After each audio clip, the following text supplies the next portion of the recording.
Hello everyone, welcome to Math Science YouTube channel. So in this class we will discuss about class 9th chemistry, chapter number 1, matter in our surroundings.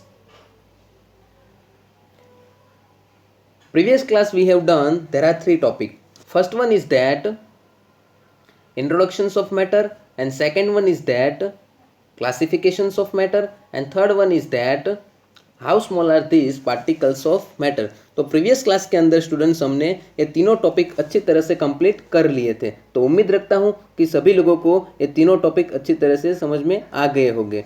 तो जिन लोगों ने अभी तक मेरी previous class की videos नहीं देखी है तो फर्स्ट वो देख लीजिए, और अगर आपको अच्छी लगी हो तो अपने फ्रेंड के साथ शेयर कीजिए, सब्सक्राइब कीजिए और साथ ही बेल आइकन को प्रेस कीजिए, क्योंकि जब भी हम यूट्यूब पर नई वीडियो ऐड करें तो उसकी नोटिफिकेशन फर्स्ट आपके पास आए। Today we will discuss about characteristics of particles of matter. तो आज हम डिस्कस करने वाले हैं स्टूडेंट्स कि मैटर जो होती है और मैटर बनी हुई है टाइनी पार्टिकल्स की, यानी मैटर के अंदर जो प्रेजेंट पार्टिकल्स होते हैं वही पार्टिकल की कैरेक्टरिस्टिक के बारे में आज हम स्टडी करने वाले हैं। तो देखते हैं characteristics of particles of matter. तो मैटर के अंदर जो प्रेजेंट पार्टिकल्स है उसकी कैरेक्टरिस्टिक कितनी है, तो देखते हैं। First characteristic is that the particles of matter have space between them, यानी मैटर के जो पार्टिकल्स होते हैं उसके बीच में क्या होती है, स्पेस होती है, जो हमें एक्टिविटी थ्रू क्या करनी है, प्रूफ करनी है। एंड सेकेंड है the particles of matter are continuously moving, यानी मैटर के जो पार्टिकल्स होते हैं वो कंटिन्यूसली क्या करते हैं, मूविंग करते हैं, यानी रैंडमली मूविंग करते हैं। और third characteristic is that the particles of matter attract each other, यानी मैटर के जो पार्टिकल्स होते हैं वो एक दूसरे के साथ क्या रहते हैं, अट्रैक्ट रहते हैं। तो ये तीनों कैरेक्टरिस्टिक हमें विथ एक्टिविटी देखनी है। तो चलो आओ स्टार्ट करते हैं। फर्स्ट कैरेक्टरिस्टिक, यानी first characteristic we have to start.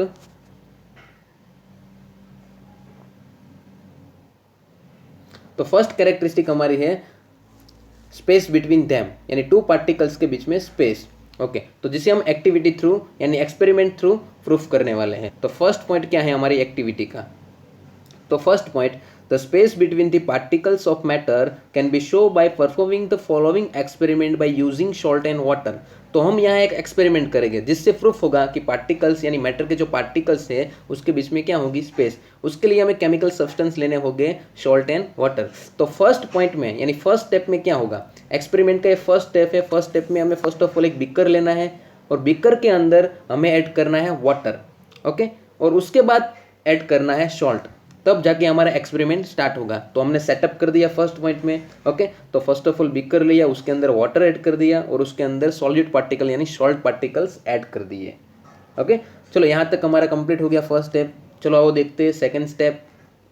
तो सेकेंड स्टेप है हमारा लिए, चलो second step, when salt is dissolve, when salt is dissolve. जब फर्स्ट स्टेप में हमने क्या किया था, फर्स्ट स्टेप में वो पानी से भरा हुआ बीकर जिसके अंदर हमने सॉल्ट ऐड की थी, तो वो सॉल्ट धीरे धीरे क्या होगी, डिजोल्व होगी। इसीलिए पॉइंट है कि when salt is dissolve in water. तो आप सभी को पता होगा कि सॉल्ट जो है वो सॉलिड फॉर्म में होती है, उसकी फिजिकल स्टेट सॉलिड होती है और वाटर की फिजिकल स्टेट होती है लिक्विड। तो ये सॉलिड फिजिकल स्टेट जो होती है उसे बोलते हैं क्रिस्टल। क्या बोलते हैं, क्रिस्टल, क्योंकि सारे जो सॉलिड पार्टिकल्स है वो क्रिस्टल टाइप के अरेंजमेंट में होते हैं, इसीलिए उसे क्रिस्टल भी बोले जाते हैं। चलो देखते हैं। तो यहाँ ये पॉइंट है कि it's crystal separate into very fine particles. जब भी हम वाटर के अंदर सॉल्ट को ऐड करेंगे तो सॉल्ट धीरे धीरे डिजोल्व होगी और सॉल्ट के जो क्रिस्टल पार्टिकल्स है वो वेरी फाइन पार्टिकल्स में सेपरेट होंगे, और वेरी फाइन पार्टिकल में सेपरेट होने के बाद वो कंप्लीटली क्या हो जाएंगे, डिजोल्व हो जाएंगे। ओके, तो चलो देखते हैं थर्ड पॉइंट, इस एक्टिविटी का थर्ड स्टेज क्या है। तो इस एक्टिविटी का थर्ड स्टेज हमारे लिए है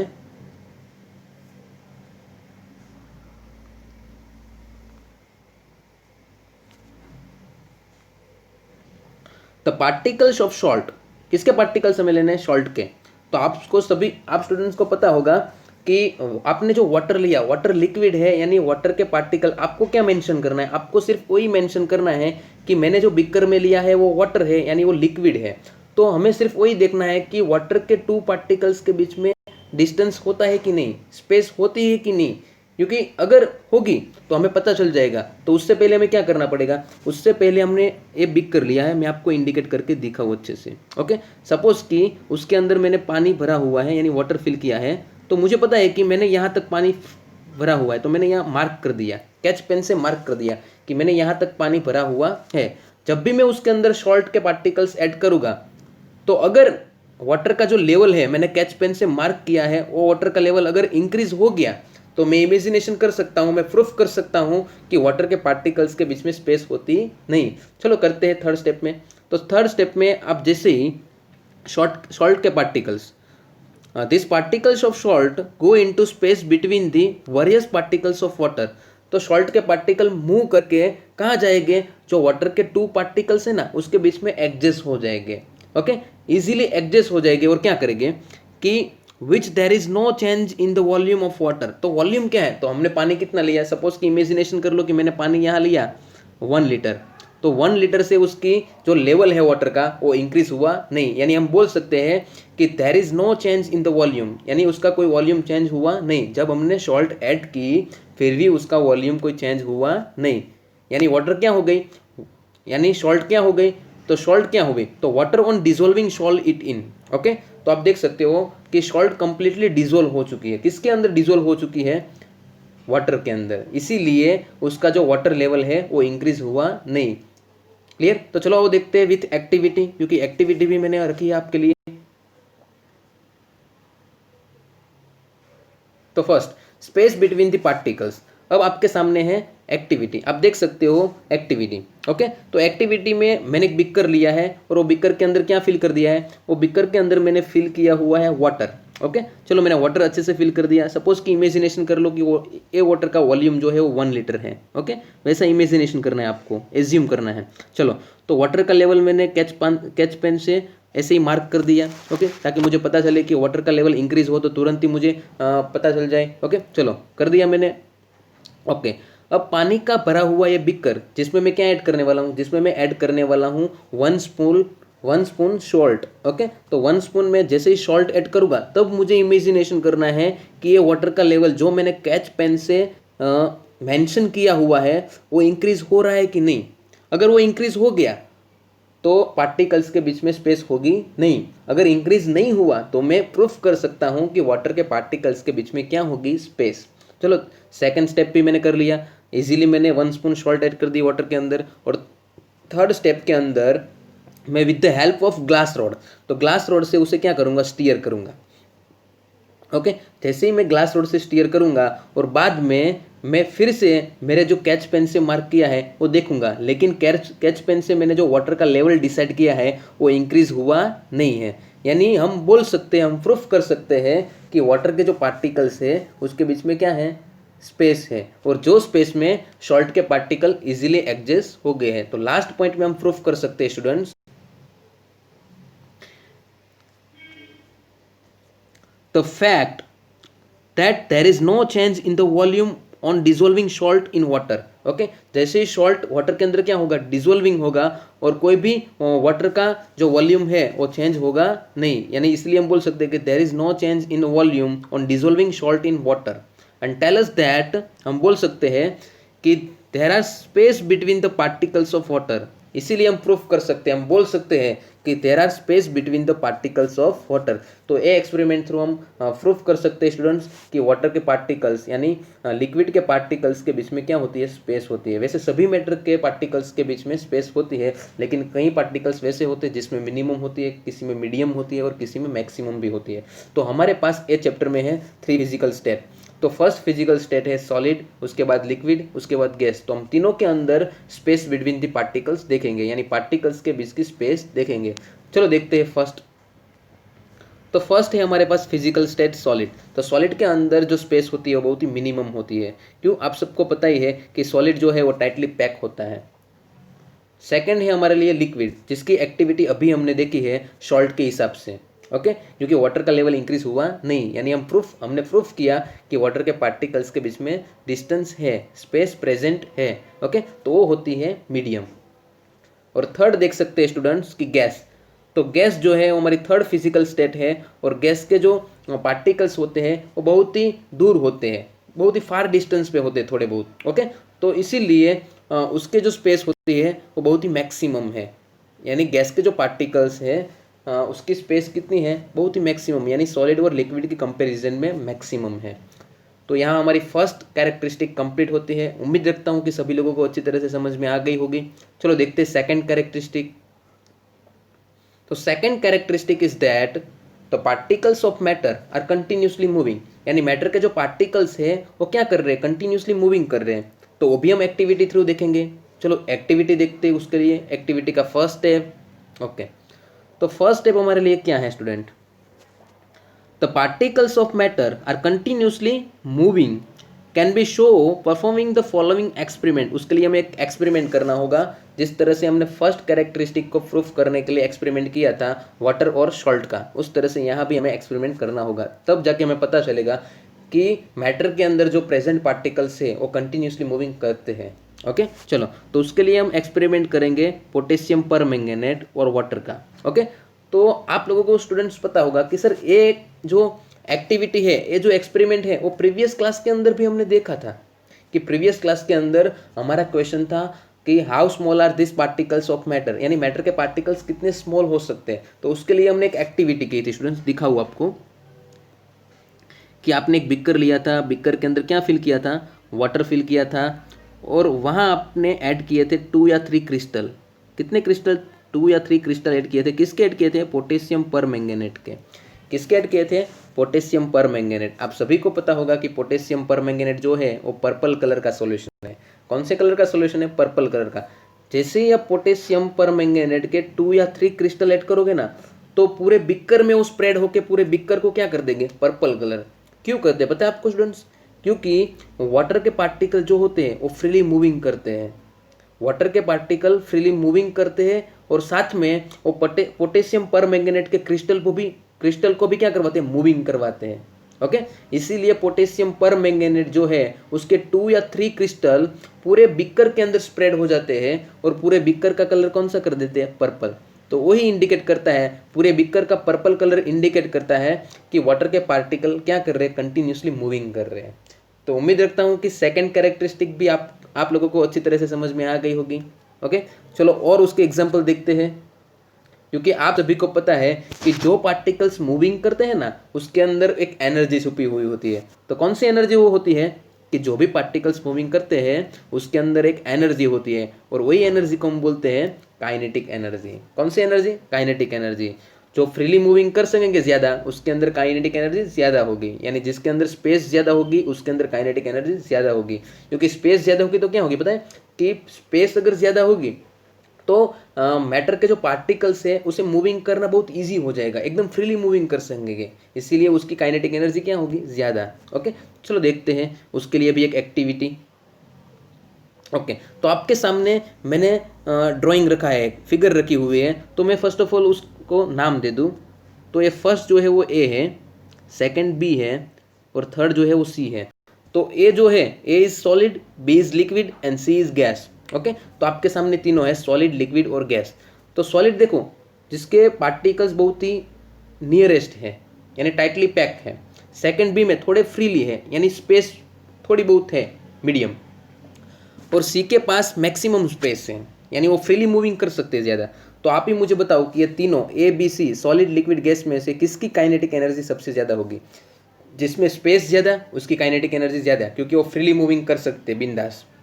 ओके, चलो देखते हैं वैसे ही फिजिकल स्टेट सॉलिड और लिक्विड और गैस के लिए कि उसके अंदर काइनेटिक एनर्जी क्या है। चलो, तो सॉलिड के अंदर है मिनिमम काइनेटिक एनर्जी। क्यों, क्योंकि उसके जो एटम्स होते हैं, उसके जो पार्टिकल्स होते हैं वो बहुत ही टाइटली पैक होते हैं, और स्पेस भी बहुत क्या होती है, कम होती है, इसलिए। सेकंड है हमारे लिए बी, जो है हमारे लिए लिक्विड। तो लिक्विड के अंदर स्पेस थोड़ी बहुत होती है, सॉलिड की कंपेयर में थोड़ी बहुत होती है, और सॉलिड के कंपेयर में बहुत होती है, और गैस के कंपेयर में थोड़ी कम होती है, यानी वो मीडियम टाइप का है। तो उसमें पार्टिकल्स मूविंग करेंगे लेकिन बहुत ही मीडियम करेंगे, इसलिए उसके अंदर काइनेटिक एनर्जी भी होगी मीडियम। लास्ट है गैस। तो गैस के अंदर सबसे ज़्यादा काइनेटिक एनर्जी, यानी मैक्सिमम काइनेटिक एनर्जी जो कोई फिजिकल स्टेट में हो, तो वो है गैस। ओके, क्योंकि उसके एटम जो होते हैं, उसके पार्टिकल्स जो होते हैं वो बहुत ही फ्रीली होते हैं। ओके, और टू पार्टिकल्स के बीच में बहुत सारा डिस्टेंस होता है, जिसकी वजह से वो कंप्लीटली मूविंग कर सकते हैं, और इसीलिए उसके अंदर काइनेटिक एनर्जी क्या होती है, मैक्सिमम। ओके, तो यहाँ सेकंड कैरेक्टरिस्टिक भी हमारी फिनिश होती है। चलो देखते हैं third characteristic. Third characteristic is that the particles of matter attract each other, यानी मैटर के पार्टिकल जो है वो एक दूसरे के साथ क्या हो रहते हैं, अट्रैक्ट रहते हैं। तो वो भी हम एक्टिविटी थ्रू ही एक्सप्लेन करेंगे।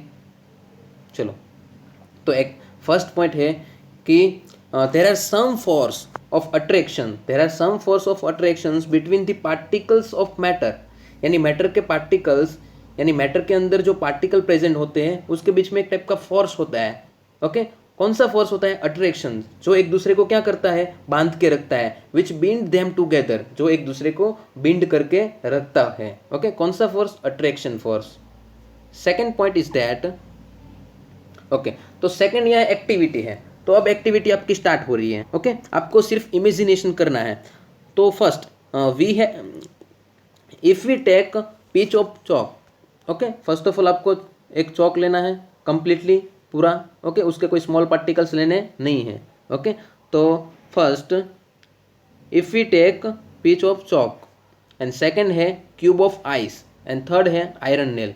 तो आपको ये तीनों सब्सटेंस लेने हैं। तो आप ध्यान से देखो, चॉक, आइस और नेल, यानी आयरन नेल। ओके, ये तीनों के तीन क्या है, ये तीनों के तीन सर सॉलिड है। ओके, ये तीनों के तीन क्या है, सॉलिड है। तो सॉलिड के अंदर तो स्पेस बहुत ही कम होती है। ओके, चलो, उसके अंदर अट्रैक्शन फोर्स जो होता है वो बहुत ही स्ट्रांग होगा, क्योंकि स्पेस कम होगी तो अट्रैक्शन फोर्स तो स्ट्रांग ही होगा। ओके, मैक्सिमम होगा। ओके, तो ये तीनों के तीन मैंने सॉलिड पार्टिकल्स लिए हुए हैं, यानी सॉलिड सब्सटेंस लिए। फर्स्ट है चॉक, सेकेंड है cube of ice, and third है आयरन नेल। अब मैं क्या करूँगा, and beat them with hammer, उसे मैं बीट करूँगा, किससे, हैमर करूँगा, यानी मैं हैमरिंग करूँगा तीनों पे। ओके, तो मुझे देखना है, मुझे क्या फाइंड करना है। तो थर्ड स्टेप मेरे लिए आप देख सकते हो, थर्ड पॉइंट। तो मुझे क्या फाइंड करना है, वी विल फाइंड दैट, मुझे फाइंड करना है, it is very easy to break the piece of chalk. Okay, तो चॉक जो है वो इजीली क्या होता है, ब्रेक होता है इनटू स्मॉलर पार्टिकल्स में। तो चॉक इजीली ब्रेक होगा स्मॉलर पार्टिकल्स में। Okay, second step, it require more force to break a cube of ice. Second में है कि जो क्यूब है उसे ज़्यादा फोर्स लगाना पड़ेगा, किसके कंपेरिजन में, चॉक के कंपेरिजन में। ओके, और थर्ड है, where has iron nail does not break at all even with the large force. अब जितना भी चाहे उतना फोर्स लगा लो, लेकिन आयरन नेल ब्रेक होगी नहीं। तो चॉक जो है वो इजीली ब्रेक हो गया, आइस जो है उसे थोड़ा ज़्यादा फोर्स लगाना पड़ा, और आयरन नेल है जितना भी फोर्स लगाया लेकिन वो ब्रेक हुआ नहीं। तो वैसा क्यों, वो मुझे प्रूफ करना है, उसके अंदर वैसा क्या है कि जिसकी वजह से सब होता है। तो देखते हैं। तो फर्स्ट आंसर आपके सामने है, ऑब्जर्वेशन हमारा हो चुका है।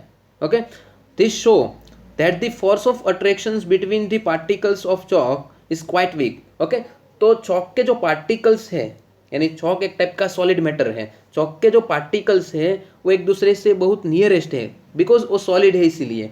लेकिन उसका अट्रैक्शन फोर्स जो है वो दोनों के कंपेयर में वीक है। उसका वीक अट्रैक्शन फोर्स, जिसकी वजह से वो ऑटोमेट, यानी थोड़े हैमरिंग से ही वो बीट हो जाता है, यानी ब्रेक हो जाता है, सॉरी। ओके, थोड़े ही अट्रैक्शन, यानी उसका जो अट्रैक्शन फोर्स है वो बहुत ही वीक है दोनों के कंपैरिजन में, इसीलिए हम जब हैमरिंग करेंगे तो कम फोर्स में उसे ब्रेक कर सकते हैं। ओके, सेकंड देखते हैं, the force of attractions between the particles of ice is a bit strong. Okay, तो आपको पता है कि सेकंड हमारा था कि सेकंड हमारे लिए आइस था।